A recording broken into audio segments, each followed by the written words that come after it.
Oke, kita untuk pertemuan topik yang ketiga tentang pasien safety, terutama di sini adalah komunikasi antar anggota tim.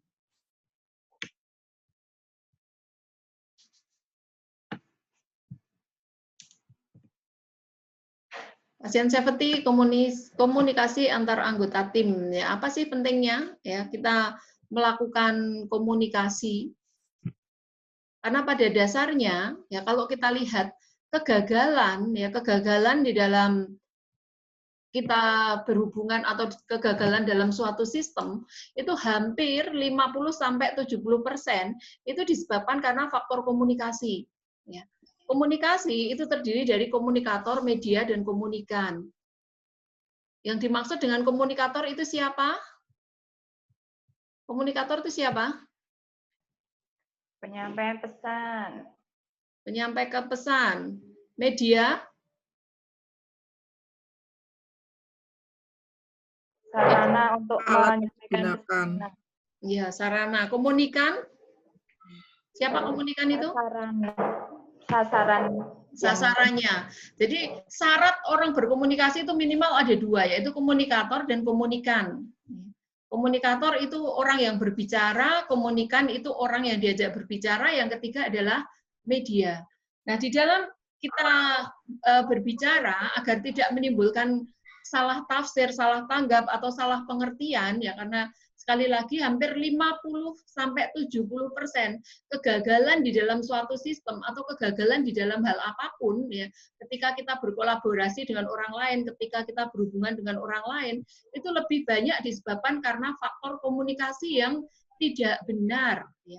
Padahal di sini, di dalam komunikasi itu ada 3 pilar, yaitu verbal, vokal, dan visual. Mungkin cara penyampaian kita secara verbal tidak menyenangkan atau tidak mengenakan. Entah itu nadanya yang terlalu tinggi, atau juga terlalu cepat, ya, atau juga kita menyampaikannya ya tidak secara verbal itu nadanya itu menyakitkan. Ya. Kemudian secara vokal mungkin tonnya terlalu tinggi atau juga terlalu rendah atau mungkin juga terlalu lambat gitu ya. Sedangkan secara visual itu lebih ke arah bagaimana orang melihat gestur kita, ya. Gestur kita. Mungkin kita menyampaikannya benar, menyampaikannya benar, suara kita benar, tetapi muka kita, raut wajah kita itu nggak menyenangkan, sehingga akhirnya menimbulkan salah pengertian bagi orang lain. Nah, ini pentingnya kita melatih komunikasi kita agar orang lain itu tidak sampai salah tanggap dan mereka bisa menerima kita sehingga tim ini bisa berjalan secara lancar. Ya. Nah, komunikasi itu yang destruktif itu bisa merusak suasana. Yang dianggap sebagai komunikasi destruktif itu yang seperti apa? Contohnya. Contoh dari komunikasi destruktif.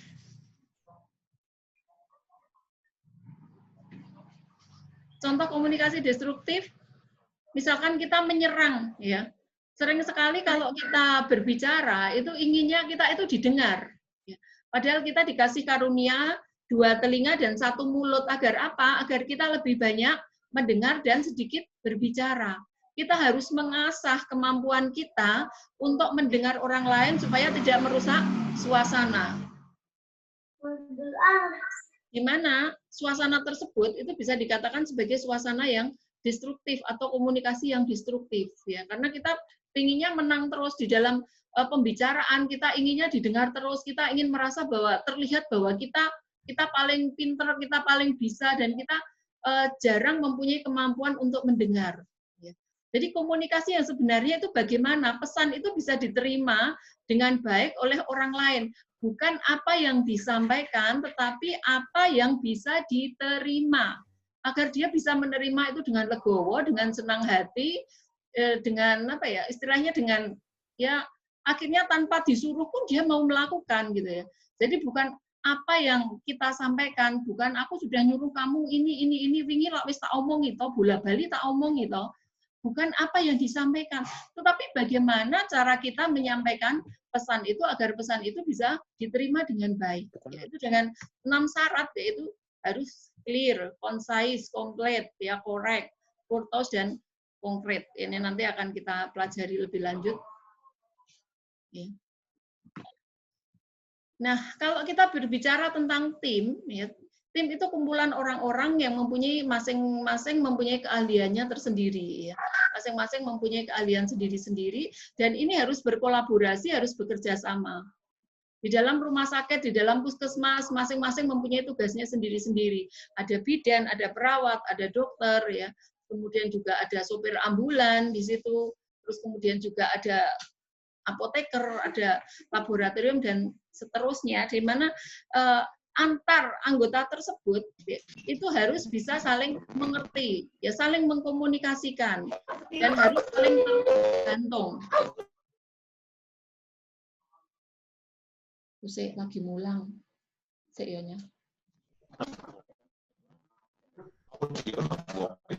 Ya, nah, saling ketergantungan ini harus dilakukan dengan rasa tanggung jawab. Ya. Yang namanya tanggung jawab itu baik secara apa ya?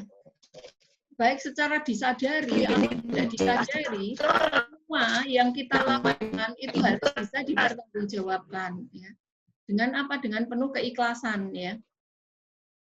Nah, di sini harus kita lihat agar apa yang kita komunikasikan tadi itu bisa mencapai hasil seperti apa yang diinginkan, dan hasil tersebut bukan hanya dirasakan oleh diri sendiri, tetapi bisa juga dilihat oleh orang lain. Ya. Inilah gunanya untuk mengelola hubungan lintas batas. Ya. Jadi kalau Anda menjadi orang baik, ya, kenapa Anda itu harus menjadi orang baik? Kenapa orang baik itu harus diperlihatkan kepada orang lain? Mungkin Anda ada sedikit ilustrasi. Ya. Ini ada harimau, ya. Harimau, terus kemudian harimau itu ketutupan ember. Ya. Ketika orang itu melihat harimau tersebut, semua orang merasa kasihan pada harimau tersebut. Dia ingin menolong harimau tersebut. Tetapi sebagian besar orang tidak mempunyai keberanian untuk menolong harimau tersebut. Kenapa?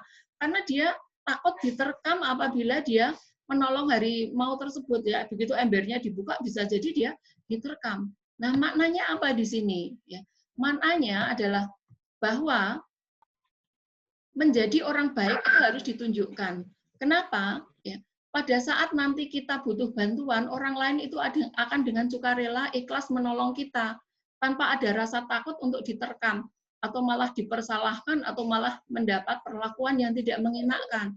Itulah fungsinya, ya, bahwa kebaikan kita itu juga harus bisa dilihat oleh orang lain. Begitu juga hasil yang Anda kerjakan itu bukan hanya bisa dinikmati oleh diri sendiri, tetapi juga harus bisa dilihat orang lain bahwa ini hasil kerja kita sudah hasilnya sudah sampai segini, sudah bisa dievaluasi bersama-sama sehingga bisa dikatakan bahwa ini berhasil, gitu ya. Sehingga apabila kita itu ada hal yang kurang berhasil atau mungkin kita kesulitan, orang akan mau menolong kita. Oh, ternyata kesulitannya ada di sini. Ayo kita bantu. Tetapi kalau tadi komunikasi kita itu tidak menyenangkan orang lain sehingga orang lain itu salah tafsir kepada kita, itu akan mengakibatkan orang lain itu kalau mau membantu kita, mereka akan berpikir berulang-ulang. Ya. Takut kalau nanti disalahkan, kalau nanti malah dimarahin, takut malah nanti disengai. Ya. Itulah fungsinya komunikasi di dalam tim. Itulah fungsinya kita belajar berkomunikasi agar kita bisa mencapai hasil yang bisa dilihat oleh diri sendiri maupun oleh orang lain, sehingga kita mampu mengelola hubungan lintas batas. Ya. Kalau tim kesehatan ini sudah jelas, ya, kelompok, ya, yang mempunyai sasaran dan tujuan yang sama dalam hal kesehatan. Nah, ini tim kesehatan sudah jelas, ya, ada macam-macam dokter gigi, perawat, bidan, dan seterusnya. Nah, di dalam kerja tim itu ada masa kerja sementara dan ada juga yang permanen. Nah, yang sementara ini tujuannya dalam jangka pendek, ya. Begitu selesai dibubarkan, ya. Misalkan tim akreditasi, begitu akreditasi selesai, ya tim tersebut bubar, ya. Atau tim proyek, ya. Terus yang permanen, ya ini dibangun sebagai bagian dari struktur organisasi. Misalkan di situ Anda sebagai bendahara, ya, sebagai bikor, di situ sifatnya permanen tetapi dalam jangka waktu tertentu, ya. Yang namanya sementara itu dalam jangka waktu pendek, ya. Tapi kalau Anda jadi bikor, mungkin tidak selamanya jadi bikor, nanti digantikan oleh yang lain, tapi paling tidak jangkanya panjang. Atau Anda menjadi bidan, yaitu permanen. Menjadi perawat itu juga permanen. Jadi dokter itu permanen, ya. Nah, kolaborasi di dalam tim kesehatan itu ada bentuk full integrated measure, yaitu kolaborasi di mana pada tiap bagian itu mempunyai tanggung jawab yang sama untuk tujuan yang sama. Tetapi ada juga partial, ya, partial integrated measure, bentuk kolaborasi di mana mempunyai tanggung jawab yang berbeda. Kalau full, ya di sini memiliki tanggung jawab dan kontribusi yang sama. Bahwa pada saat masa pandemik di sini semuanya mempunyai tanggung jawab untuk apa? Menjaga dirinya sendiri, kemudian juga menjaga pasien agar tidak tertular COVID, ya, dengan cara apapun. Nah, bentuk tanggung jawab itu berbeda-beda. Bidan sesuai dengan bidangnya, ya, menangani ibu dan anak, juga persalinan, begitu juga perawat untuk pasien yang sakit, dokter, ya, itu mempunyai bagiannya sendiri-sendiri. Ada juga joint program office, ya, yang tidak memiliki tujuan bersama, tetapi memiliki hubungan pekerjaan yang menguntungkan bila dikerjakan bersama. Jadi mungkin di sini Anda berkolaborasi dengan tim justisi, misalkan dengan polisi, ya, dengan tentara untuk pembagian masker atau edukasi di masyarakat. Ya. Ini tujuannya saling menguntungkan bila dikerjakan bersama-sama untuk apa? Untuk memberikan edukasi kepada masyarakat, mencegah masyarakat tertular COVID. Ya. Ada juga joint partnership with affiliated programming. Ya. Kerjasama untuk memberikan jasa dan umumnya tidak mencari keuntungan antara satu dengan yang lainnya. Jadi ini hampir seperti kinerjanya relawan. Anda berkolaborasi dengan relawan COVID, ya. Di situ mereka namanya relawan nggak dibayar. Ya. Tetapi di sini mempunyai mereka juga bisa menunjukkan eksistensinya sebagai tim relawan. Anda sendiri juga bisa terbantu oleh tim relawan di dalam memberikan edukasi di masyarakat, juga bantuan-bantuan yang diberikan oleh mereka. Di sini ada hubungan yang saling menguntungkan. Kemudian ada juga joint partnership for issue advocacy, ya, bentuk kolaborasi yang memiliki misi jangka panjang, tetapi dengan tujuan jangka pendek, namun tidak harus membentuk tim yang baru. Jadi yang sudah ada itu tinggal dioptimalkan aja. Ya.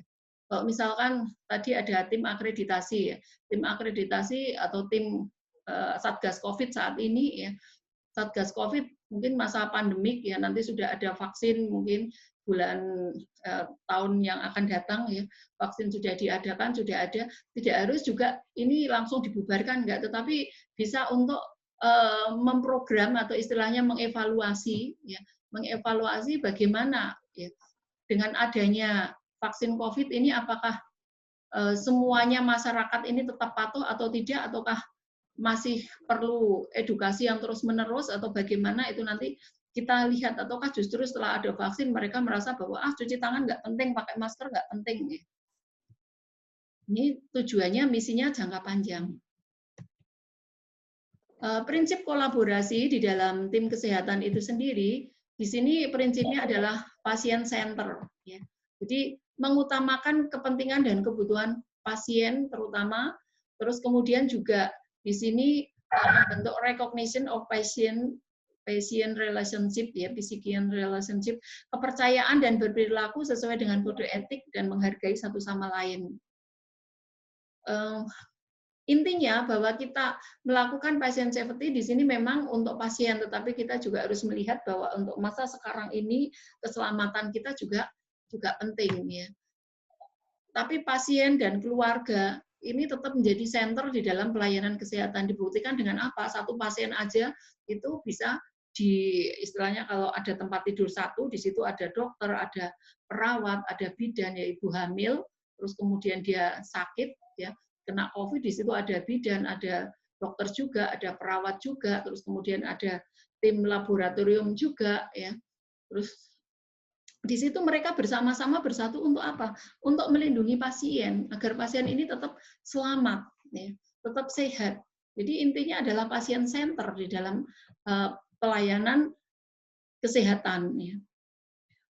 Kemudian di sini diharapkan bahwa pasien maupun pengunjung maupun anggota keluarganya termasuk juga anggota tim kesehatan ini berlaku sesuai dengan kode etik. Di situ pasien mengerti peraturan-peraturan rumah sakit apa yang harus mereka taati, ya. Hak kewajiban pasien apa. Terus kemudian hak dan kewajibannya nakes itu apa. Bahwa pasien di situ wajib mematuhi tata tertib, ya. Wajib dia juga membayar. Terus kemudian nakes juga dia wajib untuk melindungi dirinya sendiri juga. Ya. Wajib juga dia memberikan jaminan pelayanan terbaik untuk pasien. Kemudian melakukan prosedur sesuai dengan standar. Kemudian ada yang ketiga, prinsip kolaborasi yang ketiga adalah physician as the clinical leader, ya. Pemimpin yang baik itu mampu mengambil keputusan terutama dalam kasus-kasus yang bersifat darurat. Ya, di dalam tim, di dalam organisasi, seorang leader itu harus mampu mengambil keputusan secara cepat. Ya. Jadi tidak apa ya, memang di sini dibutuhkan misalkan koordinasi, tapi tidak selalu kok yo tak omongke kono sik ya. Kemudian sampai ya, padahal ini kritis ya. Ini kritis sehingga nunggu nanti, padahal pasiennya ini harus segera ditolong.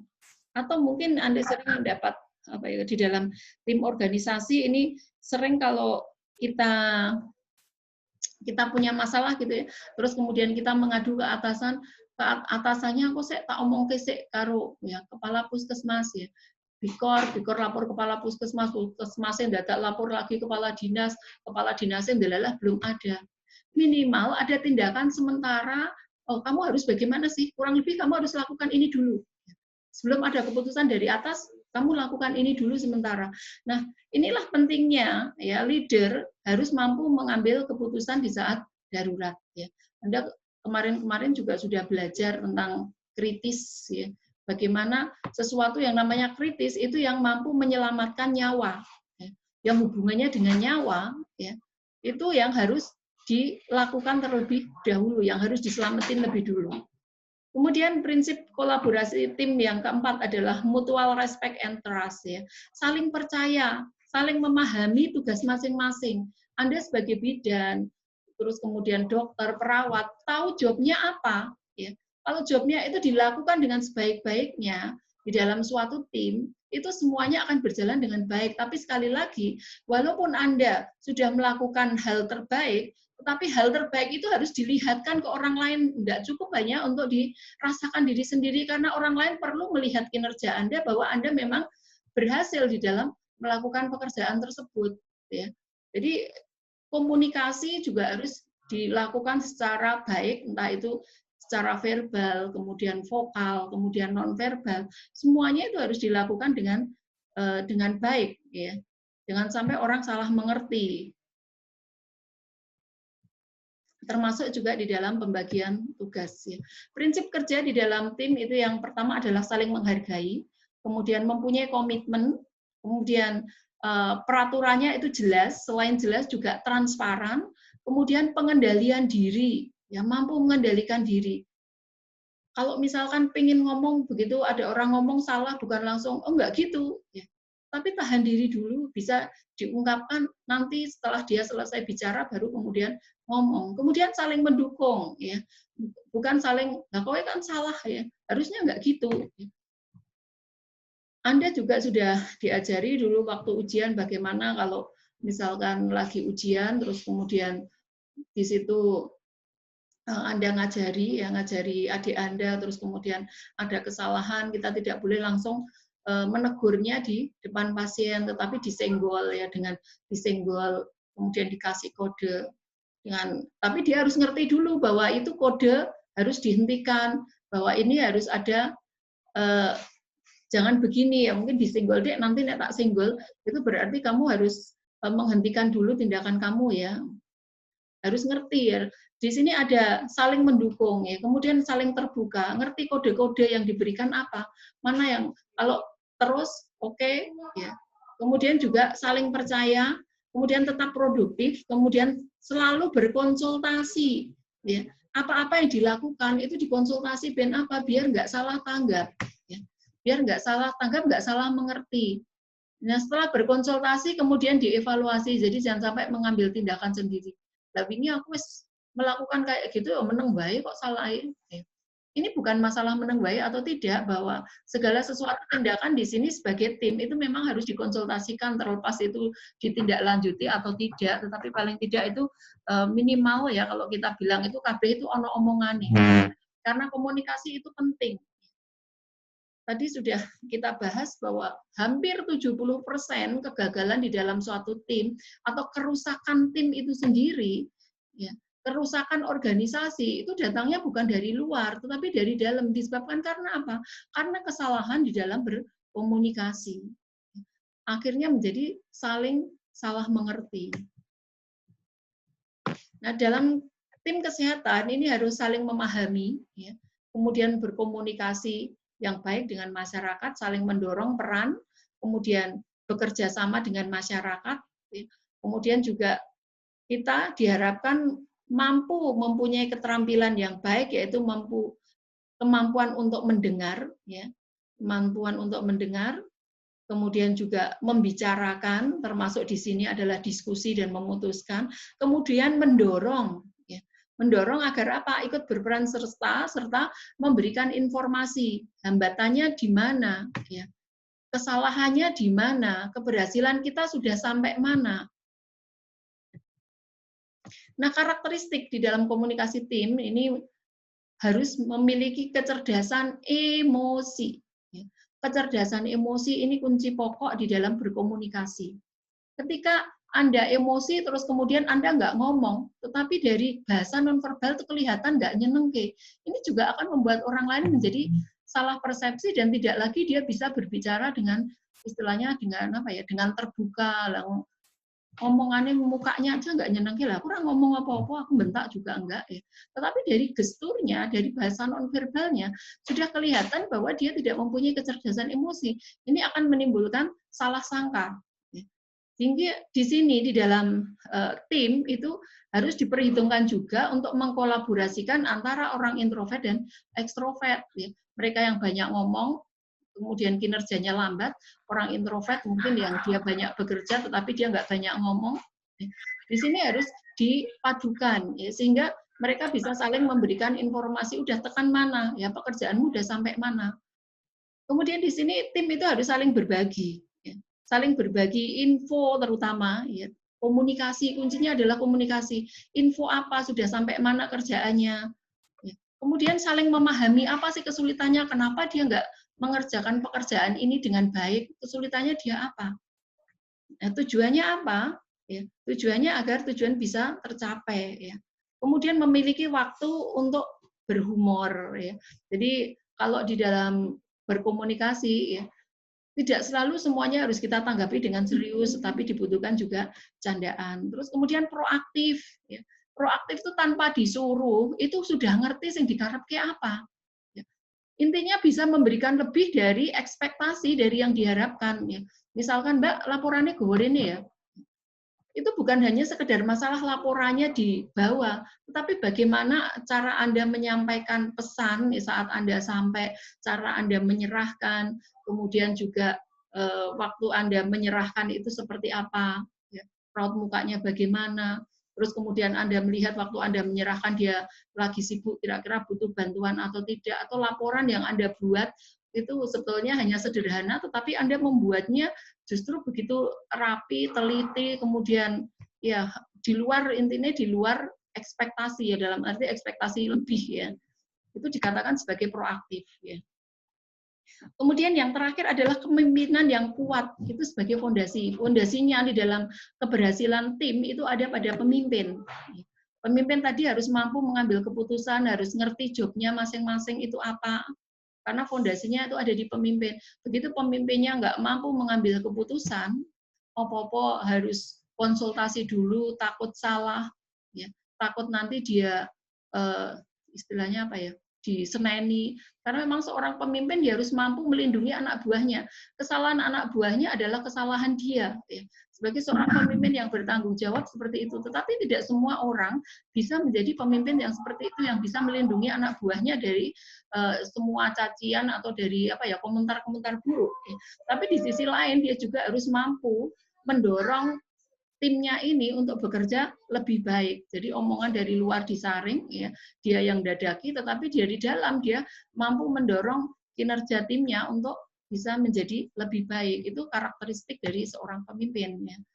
Ya, selain itu anggota tim ini juga harus proaktif ya. Proaktif tadi mampu memberikan informasi sebelum diminta. Ya.